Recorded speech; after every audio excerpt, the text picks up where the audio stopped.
Welcome friends once again to TV Box Top, the channel for the best reviews in TV boxes and accessories. On today's video, I have a new budget tablet from a new brand on Amazon called Voger. They are usually known for their indoor and outdoor security cameras, so be sure to check those out on their Amazon store. And they have now ventured into new products and is offering their first budget tablet to the public.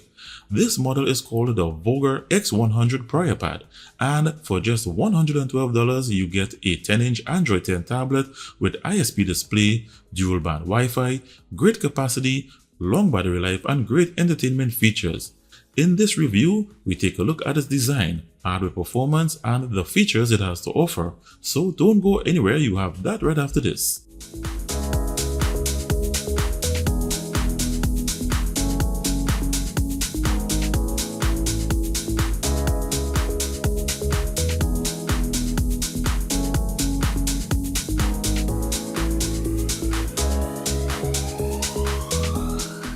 Welcome back. In the box you get the X100 tablet itself. You get a micro USB charging cable, a 5 volts 2 amps DC power adapter, a warranty card, and a user manual. So this tablet has a very basic layout with a 10.1-inch ISP display with a 1280 by 800 HD resolution and a 2-megapixel front-facing camera at the front. To the top of the tablet, you have all the I/O ports and button controls.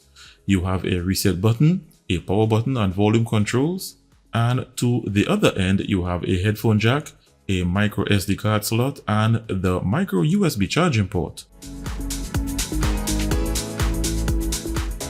And to the back of the tablet, you have a pair of built-in speakers and the 8-megapixel rear-facing camera.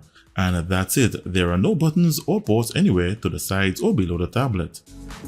Please note, there is a plastic filament covering the rear-facing camera that you have to remove, or else it will result in blurry pictures. Once you start up the tablet and complete the Android startup wizard, you will be presented with this launcher. It's your standard Android mobile launcher, and in the settings area here you can see that it's Android 10Q operating system, and below here is the firmware build information. As standard in all Android devices, you can access developer options by tapping on the build information and gain access by opening developer options on the system.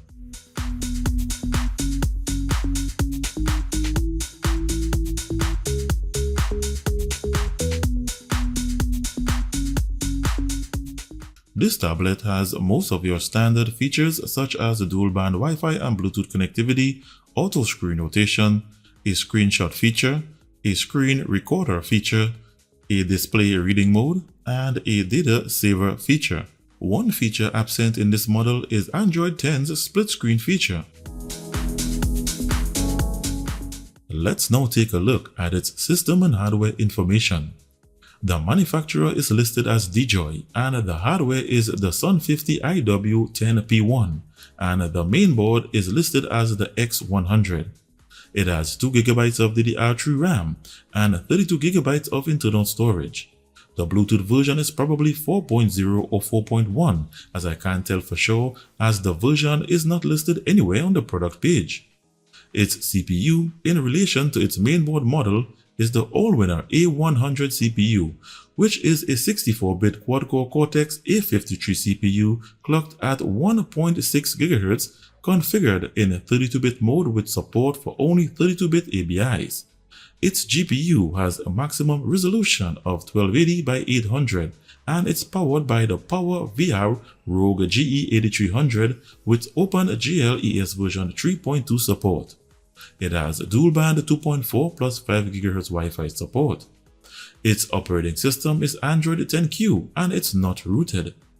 Under devices, it shows that it does not have Vulkan support. Under temperature, it runs around 30 degrees Celsius. And under codecs, it comes with decoders for the playback of HD videos such as H.264, HEVC and VP9 decoding. And that's its system and hardware information. Let's now take a look at some benchmarks.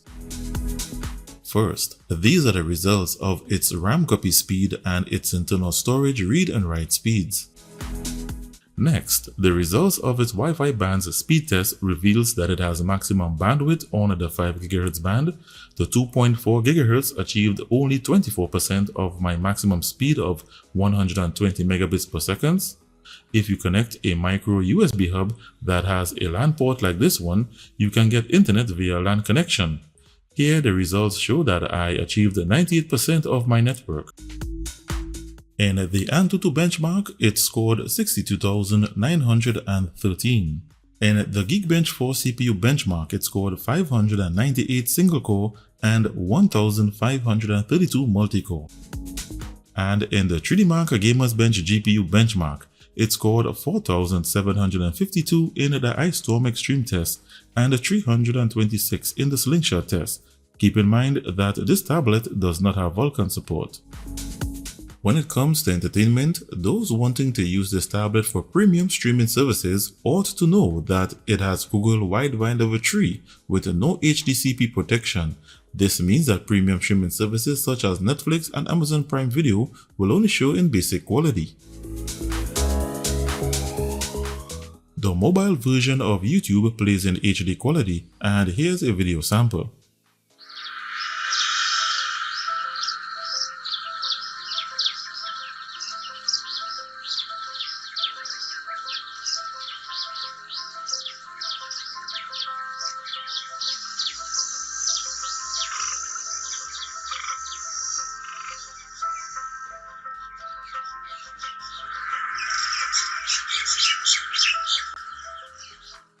Here I connected my gamepad via Bluetooth and it connected to the tablet without issues.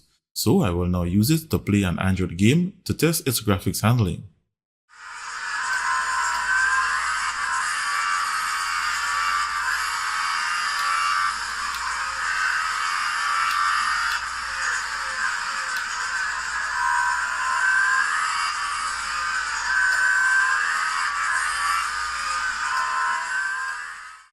The game managed to play, but the graphics wasn't the best with this game, but it was playable.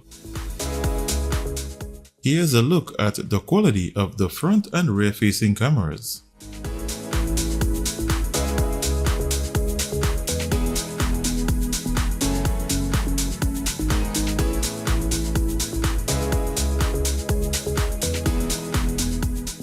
So viewers, there you have it. This was my review of the Voger X100 budget tablet. If you are interested in this tablet, you can get it at an affordable price using the link provided in the description below. Thanks for watching. Give this video the thumbs up if you enjoyed the presentation. If you are a first-time viewer, be sure to hit the subscribe button and the notifications bell before leaving to be notified when I release new videos or decide to do a giveaway. Thanks for taking the time to watch this video, and thanks goes out to Voger for sending this tablet for today's review. Stay tuned and I'll be seeing you in the next one.